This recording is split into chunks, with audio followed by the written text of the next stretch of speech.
twongeye kubasuhuza abakunzi ba Umurage TV aho mere atandukanye turi mu gihugu cya Kenya ahazwi izina rya Kitengera nari kubera tournament y'abajene b'Abanyamulenge n'amakipe agera kuri 6 harimo ikipe ya Kayore, harimo ikipe ya Kasarani, harimo ikipe ya Gidurai, harimo ikipe ya Mihango ndetse n'izindi kipe zibiri ziva hano muri Kitengera.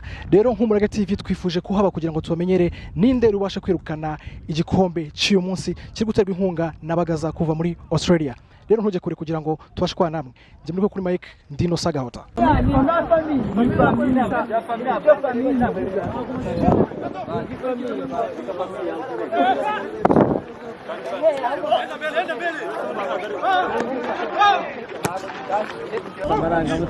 Twebabwire ko tubize ko kurikirana hafi uko umukino w'uyu munsi ni igikombe cyiswe Shuka Cup. Rero hakaba harangiye semi final, hakaba ari gukina ikipe ya Kitengera FC ndetse n'ikipe ya Kayore. Reka tuganire n'umukapiteni w'ikipe ya Kitengera ibashe kwekana intsinzi kuri uyu munsi kugira ngo tubwire uko yumva. Mbere na mbere wanzwe tubwira amazina yawe. Amazina yanjye nitwa Ruhosha Claude, nk'abantu hano Kitengera, nk'abantu ruka muri Congo.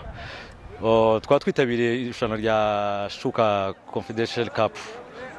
Mu by'ukuri babasha gutsinda ikipe ya Kayore ariko kuri penalty koze penalty nyinshi zira kuri 12. Urumva gute muri kano kanya ibyishimo ufite birangana gute? Birashimishije kuko umukino warugoye kuba tugeze kuri penalty tukagera dutera 12 zirenga. No kuvuga ngo match ntiyari yoroshe. Ndabyishimiye cyane gusa nuko ndaciteguye na finale kuko no umukino ngomba gukina kandi ndizeye ko dushobora gutsinda uyu munsi tugasubirana igikombe twari dufite cy'umwaka ushize. Finale mu by'ukuri muraza guhura n'ikipe namwe mutaramenya muri kano kanya n'ikigiye kubwira abakinnyi babagenzi bawe kugira ngo mubashe kwitwara neza kuri finale ndetse munegukane igikombe cy'uyu munsi cya Shuka Cup. Icyo mbabwira no kuvuga ngo no mu myitozo nzambibabwira abakinnyi banje nta match izisa n'indi nta ni match yoroshibaho. No kuvuga ngo tugomba gushiramo imbaraga kuko tubonye ngi tugendekeye dushiremo imbaraga ntitugere kuri level yo kuvuga ngo tuje muri za penalty. Match tuyirangize kare igikombe tucisubize. Twifurije amahirwe masa ndetse n'ikipe yawe kuri finale. Turashima kandi n'umuntu wadutereye inkunga muri iki gikorwa. Buriya ni igikorwa ciza nk'umuntu wibuka abasportifu bagenzi be bakoranye yagashaka kuzamura tara z'urubyiruko bagenzi be. Vraiment je ndishimye n'umuntu wateguye kino gikorwa. Imana izamwongere kandi n'abandi bayibonereho bazatekereza nkuko yatekereza.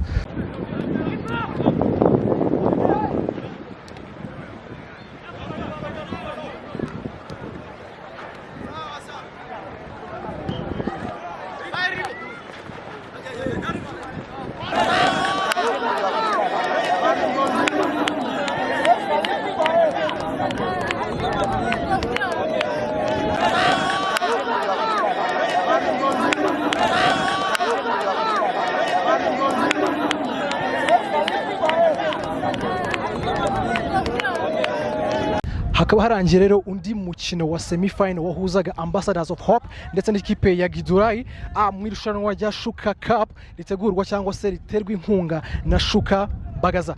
Rero tukaba twegereye kapiteni w'iyo kipe imaze gutsinda kugira ngo atubwire ukuntu yiyumva muri kano kanya. Reka utangire wibwira abakurikiye Umurage TV muri kano kanya. Amazina yanjye nitwa Rushimisha Peter, nkaba ndi umukinnyi wa Ambassadors of Hope, nkaba ni na kapiteni wabo. Tukaba turangije umukino dutsinze igitego kimwe, tukaba twinjiye muri finale twakinaga semi final. Ni iki kintu ubona murushije indi kipe ya Gidurai mwahanganaga muri kano kanya mukamwashe kwegukana intsinzi kuri uyu munsi mutsinze igitego kimwe? Icyo twavuga cyane abakinnyi ku ruhande rw'abakinnyi ni imyitozo, ikindi ni ukubitegura, twarabiteguye mbere yuko tuza muri tournament twari twabiteguye. Urabona cyangwa se ufite amahirwe nganateye kuza kwitwara neza kuri finale amujye guhura n'indi kipe ya hano n'ubundi na hano Kitengera FC, amahirwe yanyu urayabona gute muri kano kanya? Mu mupira byose birashoboka ariko ku ruhande rwanjye navuga ko dufite amahirwe yo kugitwara kubera ko niyo mvuga yari buze kutubangamira baviriyemo mu mapenalty. Twebwe game zose twatsinze nta mapenalty arimo, harimo icyizere cy'uko dushobora kuyegukana. Reka twifurize amahirwe masa muri finale mujye gukina wowe n'abakinnyi bawe mufatanyije kuri uyu munsi. Murakoze.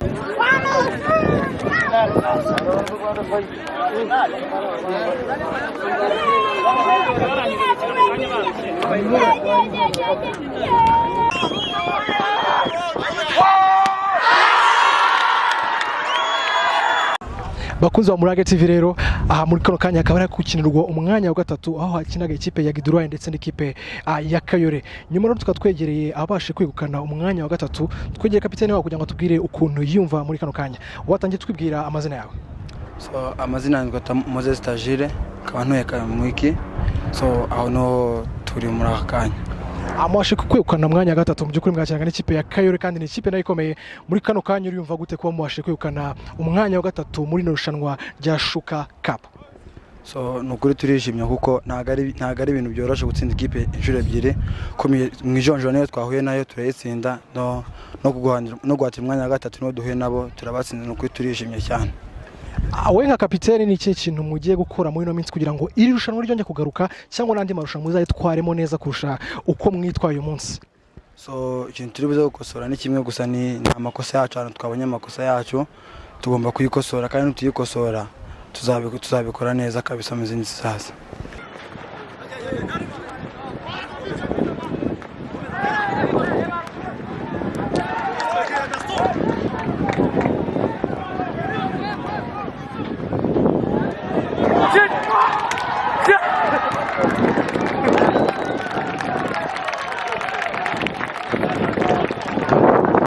Nitwa Munezero Gaston Ilunga, nkaba ndi umukinnyi kandi ndi perezida w'ikipe Kitengela FC. Igitumye twishima cyane nuko tugize umwanya wa kabiri, kuko hari uwa nyuma mu makipe atandatu turaba kabiri, umva ko twagerageje kandi igikombe cy'ubushize nitwe tugifite. Ikindi cyatunejeje nuko ari barumuna bacu, abana babashe kuvuka muri twebwe, nibo bagitwaye. Ubwo ngubwo urumva ko nubundi nizambuto z'amaboko yacu cyangwa se z'imirimo yacu. Agaso mu kibuga wakinaga kuye mwanya, niwe mwanya kinaga? Nakinaga kuri nimero 11. Yego.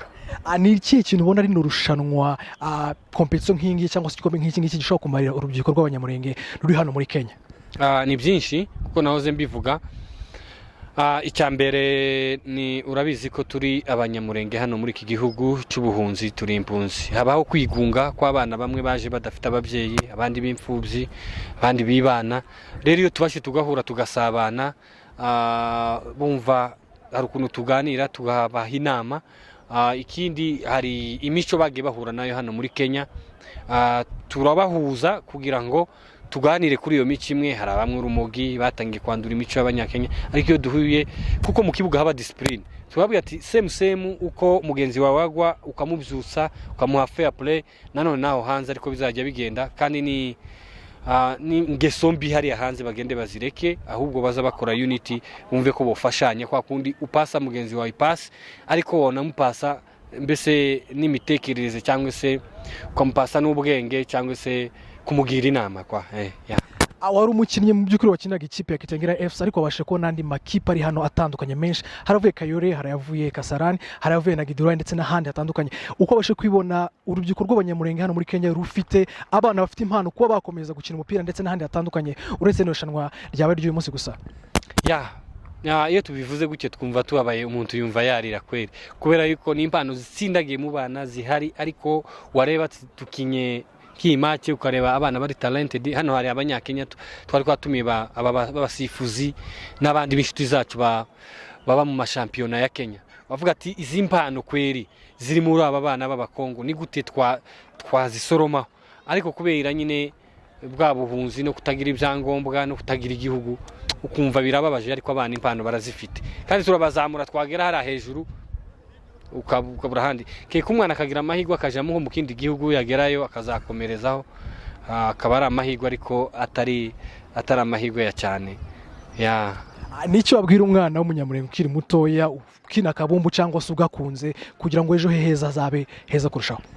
Icyo namubwira ni ukumushishikariza gukomeza umwuga we, talent imuhishemo, kuko ni byiza ejo amahirwe yomugwaho, impano yiwe akayikoresha kandi ikamutunga. Ikindi ni uretse no kuba imikino ngororangingo kamufasha ubuzima bwe, kandi hari byinshi yavoidinga mu burangare hari hanze, no gusabana n'abandi no kwimara stress nabira byose nagiye mvuga. Nabankuraje kabisa n'umukino ubasabanisha n'abandi, kuko na nyuma yo gupiga turicara tukaganira tukazapanga ikindi gihe tuzahura, hariho amamatch amikare, hariho amatournoi, ico gihe tugenda tumenyana, tukagenda twanduzanya imico myiza n'ibiganiro nyine biba bikwiriye. Nkaba nabankuraje ko boza babikora ngo tumenye impano zabo. Abakunzi wa Umurage TV rero ishanwa ryari kubera hano Kitengera rikaba rirangiye aho Ambassadors of Hope ibasha gutwara igikombe cy'uyu munsi cyitiriwe Shuka Cup. Rero turi kumwe n'abacoach ndetse na team manager b'ikipe kugira ngo batubwire uko babyumva. Reka batangira twibwira amazina and then batubwire uko biyakire muri kano kanya sanga biyumva ko batwaye igikombe cy'uyu munsi. Njyewe nitashaka Fabrice nungirije umukocha muri Ambassador of Hope. Amazina yanjye nitwa Birori Fred, nkaba ndi team manager wa Hope Ambassadors of Hope FC. Muri kano kanya mwashe gutwara igikombe, mwe mwanganye n'amakipe menshi agera kuri 6. Muri kano kanya muriyumva gute ko mutwaye igikombe kikaba gitashe ku ikipe yanyu? Byukuri nibyishimo ibyo twashatse twese, ibyo twashatse turabibonye. Twari dufite ibibazo kabisa mu myitozo, twahuye n'ibintu bikomeye ariko ntitwacitse intege. Uno munsi twabashije gutwara igikombe, turanezerewe kabisa. Ati Umurage ni cyo kintu ubona mwarushira abandi andi makipe mwakinaga cyangwa sibanga abasore bawe bari bafite kugira ngo babashe gutwara igikombe cy'uyu munsi? Icyo nashobora kuvuga, twakoze imyitozo ihagije, then ikindi navuga ni teamwork, twakoreye hamwe dushobora kwegukana intsinzi, ibyo navuga. Coach, mu makipe yose ari hano ni wowe ufite abakinyi bakiri batoya, mu yandi makipe yari ari hano, ni gute wabashe gufata abana bakiri bato gutya ukabasha kubaha ubushobozi bakabasha gutwara igikombe cy'uyu munsi bakiraga mu by'ukuri n'abantu babaruta mu myaka? Ubundi twatangiye turi abanyeshuri, tukaza duhura ko dufite holiday tugatanga tugakina umupira, tubona ko twaba team ikomeye, twishira hamwe twese nk'aka groupe, tuvuga ko imyitozo ari mu gitondo cya kare saa 12 n'igice kugeza saa 3. Nuko twakoreye tw'iteam twitegura ibikombe ima tournament menshi, twakinye menshi rwose yose, nawe twakinye twagiye tugera ahantu muri finale cyangwa semifinale, aho niho twagiye tuviramo. Tubona ko dufite impano, twakomeza tukazamuka. Ati Umurage mwashe gutwara iki gikombe cyitiriwe Shuka Cup, nyuma y'iki gikombe ikipe yawe ni iki kintu muteganya kugira ngo mubashe gukomeza kwagura impano z'abana bakiri batoya bafite muri football? Ngerageje kuvuga Ambassadors of Hope ni iri under Hope Tomorrow project, kandi mu byo dukora nka Ambassadors of Hope ni gushobora kuzana izo mpano ziri mu rubyiruko biciye muri football, tugashobora kubazana hamwe, kandi nuko turizera igikombe dutwaye biduhaye intege, bitweretse ko akazi twa dukora ko hari umusaruro urimo ufatika. Tukaba tubijeje ko after this tournament tugiye gukora cyane, dushobora no kuzamura abandi bato batarashobora kuza gukina, ariko cyo nkwemeza ko hari ikintu gikomeye kigiye kuba inyuma y'ahanga. Nyuma y'irushanwa Umurage TV twegereye abafana bari baje kwitabira aka kabumbu kugira ngo batubwire uko bakabonye. Reka tutangira twibwira amazina yabo, ubundi baraza kutubwira uko babonye umupira w'uyu munsi. Banyeta Cecilia. Itwa Kara Patrick. Itwa Shuka Darlene. Nahe makipe mwafanaga? Reka duhere hano tubwire ikipe. Hari amakipe 6 yakinaga, niyo kipe wafanaga muri amakipe yose? Nafanaga Hope Ambassadors. Niyo nafanaga. Je ni Kitengera FC.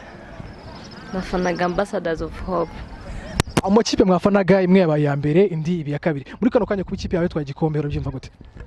Ni ibyishimo byinshi kubona kipe nafanaga twaye igikombe. Nabyishimiye cyane kuko n'ubundi bifasha bibateza imbere no mu gihugu wenda cyacu abakongomani, twabyishimiye bituma abana bagira courage yo gutera imbere. Akara ikipe yawe yatwaye yabaye umwanya wa kabiri mu by'ukuri mu makipe yarahari hano, hari amakipe 6 ariko yabashe gutwara kwegukana umwanya wa kabiri. Wabyakiriye gute ku ikipe yawe yabashe kwegukana umwanya wa kabiri? Nabyakiriye nk'uko mwabibonye, twatsinzwe, ariko uriya nta gusangira n'udakora mu kino gikombe twari tukimaze kugitwara inshuro 2. Urumva ko baraje improvince mu mikinire yabo, babonye ko bakinye neza, nta kibazo rwose, twabyakiriye. Ikipe yawe yabashe gutwara umwanya wa mbere niyo kanye kino gikombe cyiswe Shuka Cup. We wabyumvise gute ku ikipe yawe bashe kubona igikombe cy'umunsi? Ni ibyishimo bikomeye kubera ko supporting ikipe yarangiza igatsinda, ubona ko ntiwaruhiye ubusa, induru wavugije nta nubwo uruha ko mutahanye igikombe, kandi no kuba dufana bano bana tubabonamo akazoza keza bakina neza tubonamo bazavamo abakinnyi bakomeye niyo mpamvu tubashigikiye. Niki cyatumye kuri uyu munsi muvuga muti reka tuze kuza kuhaba kuri uno munsi umupira ukinwa kugira ngo tuze kuba tuhibereye? Niki cyatumye uva mu ruko avuga ngo reka nze kuza kureba kano kabombo k'uyu munsi? Nkunda umupira, kuwukunda no kubona ko wenda ari bene wacu bagiye gukina, kandi nsanga ari abana urwego rwaho wenda bari gukina, mbona biranshimishije cyane, bituma nicara rero ndareba umupira, ariko mu bisanzwe nkunda umupira. Akara niki kintu cya ubona rino rushanwa nk'iri ngiri rishobora gufasha urubyiruko rw'Abanyamulenge ruri hano hanze kugira ngo bibashe kubateza imbere, urubyiruko rutandukanye ruri mu gihugu cya Kenya? Ubundi urubyiruko football yigisha ibintu byinshi, harimo discipline, harimo kuzamura impano bufite no gushyira hamwe na unity n'ubumwe. Rero iyo ubonye nk'abano bana baje hano abo batwaye igikombe, n'ejo hazaza heza h'ikipe izakomoka muri bano bana ku gihugu cyacu, kubera ko uko batangiye gukina bakiri batoya niko bazamura impano. Bigaragaza yuko dufite ubumwe ahantu turi, kubera ko hari amakipe 6 yose y'Abanyamulenge ko n'Abanyakenya baje gushungera kureba uyu mupira. Rero bino nibyo biduha imbaraga, icyizere yuko n'ejo dushobora kugera ahantu heza hazaza. Nicyo wabasha kubwira umuntu utabashe kuboneka kuri kano kabumbu kugira ngo mubwire byabere hano hantu? Nahe magambo make wabasha gukoresha ko umuntu utabashe kuboneka kuno mupira umunsi? Umuntu utabonetse ahangaha yahombye, ko twahaboneye ibintu byinshi. Bya mbere just twahavinze fan, kureba umupira birashimisha, twabonye bafite talent, twabonye abifosinga gukina hose, ubwo mbese twabinezerewe bahombye mbese muri make. Nyuma y'irushanwa rya Shuka Cup ryari kubera hano muri Kitengera, Umurage TV twifuje kwegera abateguye rino rushanwa hano mu gihugu cya Kenya kugira ngo tugane nabo. Reka utangire batwibwira ubundi tugane nabo ukuntu bayibonye uyu munsi. Sawa, murakoze. Ku mazina nitwa Ngirisoko Steven, nkaba ndi muri bamwe bateguye iri rushanwa ryitwa Shuka Confederation Cup riri kubera hano Kitengera.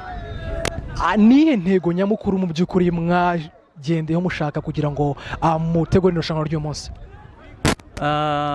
Intego yacu nyamukuru ni ukugira ngo duhuze urubyiruko rw'impunzi z'abakongomani batuye hano muri Kenya, cyane cyane bano bana batoya, kugira ngo tuzamure, turebe impano zabo, tukomeze tuzizamure. Iyo umuntu ategura amarushanwa nk'aya ngaya mu by'ukuri yahuje amakipe atandukanye yagiye ava mu turere dutandukanye hano mu gihugu cya Kenya, ugenda uhura n'imbogamizi zitandukanye. Imbogamizi mwahuye nazo zabagoye kumutegura n'irushanwa ni nk'izihe? Murakoze. Imbogamizi twagiye duhura nazo hariyo nko kuvuga ngo abakinnyi abenshi n'abana batoya badafite ubushobozi kugira ngo tubategere amatike bave mu turere dutandukanye. Urabona twakiriye amatimu agera kuri 6, hari avuye mu karere ka Kasarani, hari abavuye Gidurayi, hari abavuye Kayole na Mihango, yego n'izindi 2 za Kitengera. Rero kugira ngo dutegere abo bantu bose habayemo imbogamizi nini, kubera kuko ubu nyine ni mu minsi mikuru, amatike yazamutse. Wenda BJ yacu twari twakoze, hari igihe twari dusanga wenda tuvuga ngo ku mukinnyi turamubarira amashiringi 200, ariko ndabitewe nuko ndari mu minsi mikuru biba ngombwa kuko twongera kuri amafaranga yacu. Mu by'ukuri iri rushanwa ryabaye kuri uyu munsi, ariko n'umwaka ushize ryarabaye. Ese bizabikomeza biba ingaruka mwaka buri mwaka ukuje? Yego, nibyo twifuza ko byazagenda biba buri ngaruka mwaka ku mwaka utashe. Nicyo wabwira umuterankunga mukuru w'iri rushanwa rya Shuka Cup ari we Bagaza utabashe kuboneka kuri uyu munsi uri mu gihugu cya Australia? Yego, icyo mubwira ni ukumushimira ku butwari. Ibi ni bimwe mu butwari, ibi ni igikorwa kimwe cy'ubutwari yakoze. Urabona hari abantu benshi bavuye n'aba sportif nkuko nari nabivuze, ariko bageze hanze basa nabibagiwe, ariko iki ni igikorwa cy'ubutwari yagaragaje. Rero tuba tumusaba kugira ngo yongere imbaraga yongera imbaraga ndetse bikunze nje byifuzo byanje bizo bikora kabiri mu mwaka kugira ngo akomeze yibuka urubyiruko anaruteza imbere rero kandi tunamushimira cyane kubyo yakoze urabona guteranya imbaga abantu bangana gutya hari abantu bamwe nje bano narinzi kuko batazafana n'umupira ariko bagazana mu gitondo saa moja kuzana amasaha bigomwe ibyabo byose baraza bivuga kuko bazirikana igikorwa yakoze rero akomerezeho cyane kubyo yakoze igikorwa nk'iki ngiki cyo gukina akabumbu nicyo ubona akifasha sosiyete y'abanyamurenge abajene bakiri batoya bari hano mu gihugu cya Kenya. Ni byinshi bibafasha urabona nko kuvuga ngo abana benshi bahugiye mu bintu bitandukanye hano muri Kenya abana bari mu kuja kunywa ibiyobyabwenge kana gukanja birabihuru ariko rero iyo tubafashe tukabashira muri siporo baba bize abyukaja muri tize akavaho saa 4 ku mugoroba azi kuko asura kandi akaja muri tize rero rimwe na rimwe bikabafasha bikabagira bize rero nibyo turi gushaka kugira ngo abana bacu bareke kuja mu biyobyabwenge ahubwo bafokasinge ku mupira tutashakisha ibintu zobagira bize rego bave mu biyobyabwenge. Urakoze cyane kuganira n'Umurage TV kandi turabashimiye cyane ku gikorwa nk'iki ngiki mwarateguye kugira ngo gifashe urubyiruko muri rusange rw'abanyamurenge bari hano mu gihugu cya Kenya. Sawa murakoze natwe turabashimiye cyane muzakomeze wenda munagire n'ahandi hose habere ibikorwa nk'ibi ngibi turabashimiye cyane.